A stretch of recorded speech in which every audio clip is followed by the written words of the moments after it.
बिस्मिल्लाहिर्रहमानिर्रहीम। Dear viewers, हमारी मौजूदा वीडियो का जो उन्वान है वो है कि सौंफ के पौधे का अमूमी जायज़ा।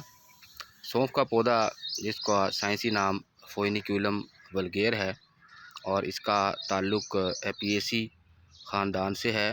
एपियेसी ख़ानदान वो ख़ानदान है जिसमें गाजर भी शामिल है। तो इस पौधे की जो लंबाई है वो तकरीबन 2 से 3 मीटर मैक्सिमम जाती है और इसका जो स्टेम है वो कि सिलेंड्रिकल इसका स्टेम है, और जबकि इसके जो लीफ होते हैं वो बिल्कुल थिन से जो है इसके जो है लीफ होते हैं। और उसके बाद इसमें जो बिल्कुल इसके लीफ हैं वो थिन जो है इसके लीफ हैं। आप यहाँ देख सकते हैं कि कुछ मिलीमीटर यानी कि 1 मिलीमीटर या 2 मिलीमीटर जो है उनकी जो है वो थिकनेस होती है। और उसके बाद इसमें जो इसके फ्रूट्स हैं यानी कि जो इसके फ्लावर्स हैं, ये हमारे पास इसके फ्लावर्स हैं जी। ये हमारे पास इसके फ्लावर हैं, अम्बल की फॉर्म में इसके जो है फ्लावर्स होते हैं और अम्बू भी कहते हैं इस अरेंजमेंट को, और इस फैमिली को अम्बल फीरा भी कहा जाता है।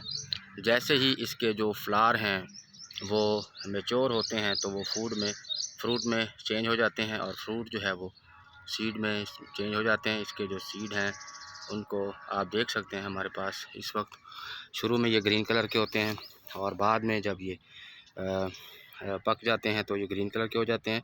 और इसका जो फ्रूट है उसको शाइज़ोकार्पिक फ्रूट कहा जाता है।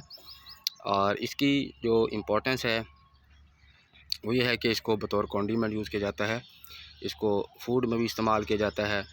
और इसको जो है वो अमूमन जो पाकिस्तान में और इंडिया में भी बहुत ज़्यादा इस्तेमाल होता है। पान के अंदर भी इसको शामिल किया जाता है, सौंफ सुपारी वगैरह जो है उसमें इसको डाला जाता है। और ये जो हमारे पास प्लांट है इसके जो अरेंजमेंट है वो अम्बल अरेंजमेंट है और मेडिसिनली जो है ये काफ़ी इम्पोर्टेंट है ये प्लांट जो है।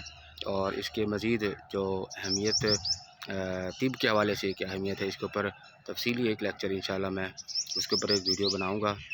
तो आप भी सौंफ के हवाले से अपने कमेंट्स जो है वो कमेंट्स बॉक्स में शेयर कर सकते हैं। शुक्रिया।